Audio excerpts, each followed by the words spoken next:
Dark season 2 episode 7, जिसकी शुरुआत में हम उसी पेंटिंग को देख पाते हैं जो कि मिकाएल खानवाल्ड ने बनाई थी। उनका बेटा यानी कि एडम उस फोटो को देख रहा था और यहाँ पर एक लड़की से आर्ग्यूमेंट कर रहा था और ये होती है मार्था। अब यहाँ पर आपको सुनकर के हैरानी होगी या फिर मालूम भी होगा, क्योंकि मैंने पिछले काफी सारे एपिसोड्स में बताया था कि सीजन 1 का एंटायर सारे के सारे एपिसोड्स और सीजन 2 के 6th एपिसोड तक जो भी टाइमलाइन दिखाई जा रही है वो जोनस के पर्सपेक्टिव से थी, मगर यहाँ से ये जो सीजन 2 के 2 एपिसोड्स आएंगे वो होंगे मार्था के पर्सपेक्टिव से, जो कि चलेंगे सीजन 3 के एपिसोड 6th तक। तो यही कॉन्वर्सेशन यहाँ पर एडम का कहना था कि भाई तुम जो है गलत कर रही हो, तुम्हें मेरे अकॉर्डिंग चलना चाहिए, मगर मार्था का कहना था कि नहीं मेरे अकॉर्डिंग चलना चाहिए। जिसके बाद सीन शिफ्ट होता है 1953 में, या फिर कह सकते हैं कि 7 महीने आगे 1954 में, जहाँ पर इस वक्त एक मॉर्चरी के अंदर एगॉन टाइडमैन एक बूढ़ी औरत की लाश के पास में आया था। और जब उसे चेक करता है तो इसे मालूम चलता है कि ये तो क्लॉडिया है, जो कि सीजन 2 के एपिसोड 5 में उसके पास आई भी थी और हर पूरे काम के लिए माफी मांग रही थी और कह रही थी कि मुझे माफ कर देना। तो आज जैसे ही एगॉन उसकी डेड बॉडी देखता है तो काफी ज्यादा हैरान परेशान हो जाता है और पूछता है सर्जन से,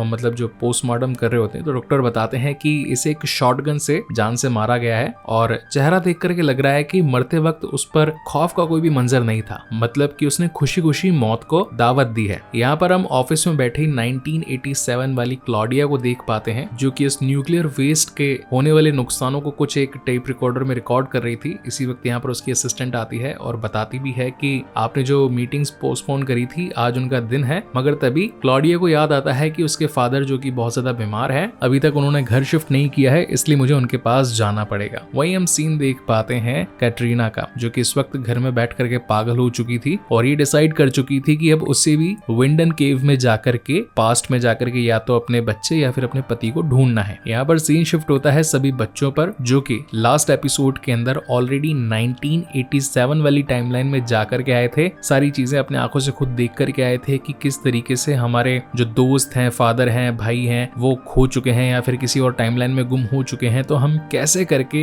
या फिर क्या तिकड़म लगा करके उन सभी को वापस ला सकते हैं। जिसके बाद में सीन शिफ्ट होता है एडल्ट क्लॉडिया पर, जो कि आई होती है अपने फादर से मिलने के लिए और फादर को कहती है कि आपको समझ नहीं आता कि मैंने आपको दूसरे घर में शिफ्ट हो जाने के बारे में कहा था, आप अभी तक आए क्यों नहीं। जबकि फादर साहब यानी कि एगॉन टाइडमैन का कहना था कि देखो कुछ केसेस ऐसे हैं जो कि अभी तक सॉर्ट हुए नहीं है, मैं कुछ टाइमलाइन के लूप में फंस चुका हूं और जवाब पाने की कोशिश कर रहा हूं। वहीं सीन शिफ्ट होता है 2019 वाली टाइमलाइन पर या फिर कहेंगे 2020 वाली पर, जहां इस वक्त क्लॉसन आ चुका होता है सर्च वारंट लेकर के अलेक्जेंडर टाइडमैन के पास में और कहता है कि मुझे आपके इस पावर प्लांट की छानबीन करनी पड़ेगी। जिन बातों को सुन करके अलेक्जेंडर के मुंह पर हवाइयां उड़ने लग जाती है, वो टेंशन में आ जाता है। मीनवाइल जोनस जो कि अपने घर में बैठा था, उसकी टाइम मशीन चल नहीं पा रही थी कि तभी उसके घर पर मार्था आती है। अब मार्था को देखकर जोनस खुश भी था, परेशान भी था, गले भी लगाना चाहता था, प्यार भी करना चाहता था, मगर ये उसकी टाइमलाइन वाली मार्था थी ही नहीं, तो प्यार कैसे जताता। वहीं पर सीन क्लॉडिया पर शिफ्ट होता है, जो कि अपने फादर को अब अपने घर लेकर के आ चुकी थी और उनकी मलम पट्टी करने के लिए एक ड्रिप वगैरह भी चढ़ा दी थी, क्योंकि फादर की तबीयत बहुत ज्यादा खराब थी। अब जहाँ एक तरफ एगॉन टाइडमैन ऑलमोस्ट सारी कड़ियां सुलझा चुका था, ये जो पावर प्लांट है यहीं पर ही गड़बड़ है, यहीं से ही सारे लोग गायब हो रहे हैं, मौतों का सिलसिला भी यहीं से ही कनेक्टेड है और अब वो छानबीन करने के लिए मतलब कि सर्च वारंट लेकर के 1987 में ही पावर प्लांट में जाने वाला था। मगर क्लॉडिया जो कि उसे रोकती है, मतलब कि अपनी फादर को कहती है कि जो आप करने वाले हो या अपनी टीम को वहां भिजवाने वाले हो वो बहुत ज्यादा गलत है। और फिर आता है इस एपिसोड का सबसे ज्यादा इंटरेस्टिंग या फिर कहें कि सबसे कमीना पॉइंट, हाना खानवाल्ड, मतलब कि जो कभी सेटिस्फाई हो ही नहीं सकती है हवस की पुजारन, ये पहुंच चुकी होती है 2019 से सीधा 1954 वाली टाइमलाइन में और आई होती है बेसिकली उल्रिक से मिलने के लिए। तो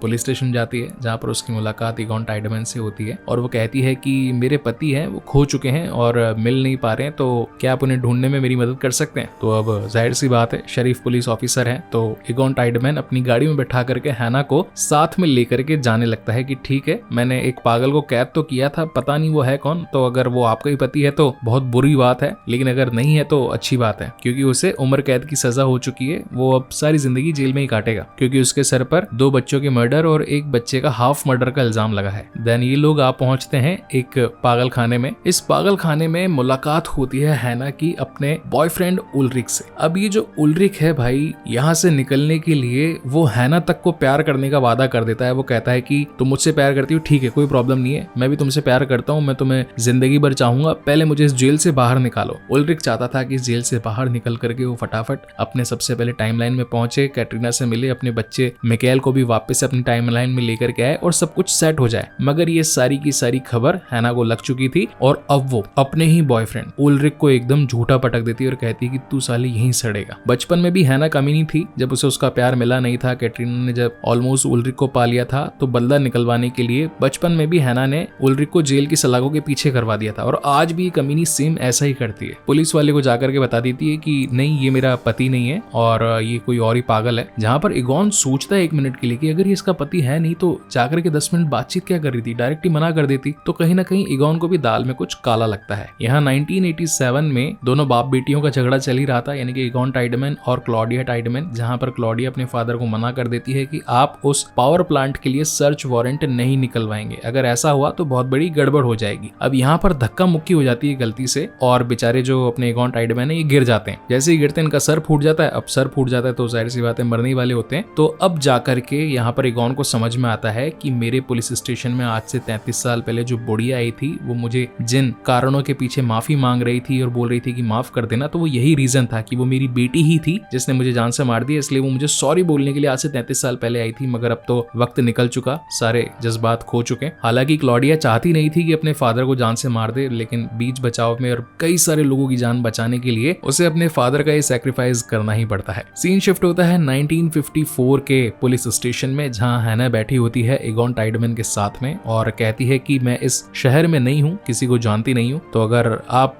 मेरी हेल्प करना चाहें किसी भी तरीके से तो मैं तैयार हूँ। अब यहाँ पर ईगॉन जो है डोरिस उसे कुछ खास पसंद नहीं आती थी, गाँव वाली लगती थी और हैना थोड़ी उसे मतलब मस्त कड़क माल लग रही थी। तो कहीं ना कहीं अब ईगॉन टाइडमैन का दिल भी हैना पर आ जाता है। यहाँ पर हम मार्था को देख पाते हैं जो कि सोच रही होती है कि क्या मुझे नए वाले जोनस के साथ में लाइफ कंटिन्यू कर लेनी चाहिए या फिर पुराने वाले जोनस को ढूंढने जाने के लिए किसी और टाइमलाइन में जाना चाहिए। वहीं पर अपना एडल्ट जोनस भी सोच रहा होता है कि क्या करूं, जिससे मैंने खोया था मार्था को, क्या उसे इसी टाइमलाइन में बचा लूं या फिर जो हो रहा है वो सही हो रहा है उसे चलने दूं। जिसके बाद सीन शिफ्ट होता है क्लॉडिया पर, जो कि घर पर आते ही अपने हाथ धोती है क्योंकि अपने पिता के खून के रंगे हाथ थे उसके, और फिर बैठकर बहुत ज्यादा रोती है कि ये उससे क्या हो गया। अब इसी वक्त यहाँ पर जोनस आया हुआ होता है 2019 वाली टाइमलाइन का, जैसे कि एडम ने भेजा था। तो बेसिकली सीन ये था कि क्लॉडिया खुद अपने आप को मार लेना चाहती थी, शूट कर देना चाहती थी, मगर इस वक्त जोनस मतलब या फिर कहें कि एडम को सब कुछ पता था कि क्लॉडिया इस टाइमलाइन में अगर अपने आप को जान से मार देगी तो HG तनहाउस तक टाइम मशीन नहीं पहुंचेगी, टाइम मशीन नहीं पहुंचेगी तो